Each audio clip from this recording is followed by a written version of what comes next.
kelas B pagi semester 3 program studi Pendidikan Bahasa Inggris Fakultas Bahasa dan Seni IKIP PGRI Pontianak. Teman-teman di sini pasti sudah tidak asing lagi kan dengan plagiarisme. Sebenarnya plagiarisme itu apa sih?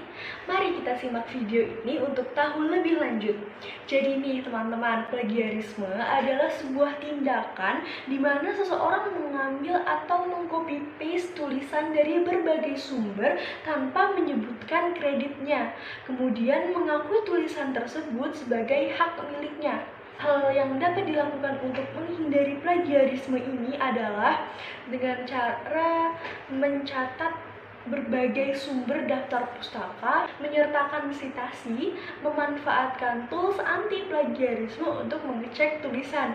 Dan selain itu, untuk menghindari plagiarisme dapat juga teman-teman melakukan paraphrasing, quoting, dan summarizing. Apa sih maksud dari ketiga benda tersebut? Mari kita bahas. Jadi, paraphrasing adalah pengubahan sebuah teks sehingga hasilnya cukup berbeda dengan sumber aslinya, namun tetap menjaga makna yang ada pada teks aslinya. Selain itu, juga parafrase dapat digunakan untuk mengungkapkan catatan atau membuat ringkasan. Parafrase merupakan cara yang sangat efektif dan penting dalam dunia kepenulisan untuk menghindari resiko plagiat. Nah, cara untuk membuat paraphrase adalah membaca sumber aslinya dengan seksama, mengidentifikasi poin utama dan kata kuncinya, kemudian menulis ulang teks asli dengan gaya bahasa kita sendiri.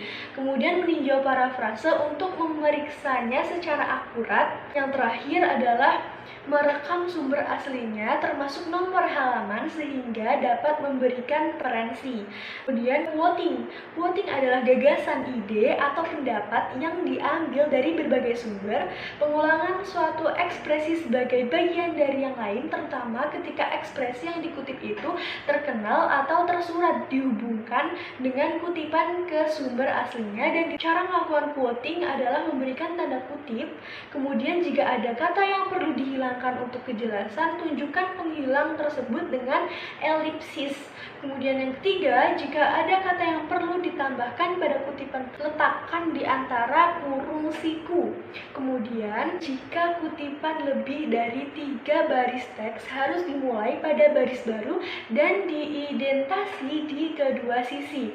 Nah, yang terakhir ada summarizing, adalah proses pengambilan kesimpulan atau ringkasan dari sebuah teks dengan hanya mencuplik poin-poin pentingnya saja. Summarizing atau ringkasan harus singkat, lengkap, dan objektif dengan cara membaca bagian-bagiannya dengan hati-hati agar menghasilkan suatu ringkasan yang bagus. Cara yang dapat dilakukan untuk summarizing atau meringkas adalah memulai dengan membaca teks pendek dan menyoroti poin-poin utama. Yang kedua, membaca ulang teks dan membuat catatan dari poin utama. Dan terakhir, ada menulis ulang catatan dengan gaya bahasa kita sendiri, kemudian menyatakan kembali ide utama di awal ditambah semua poin utama.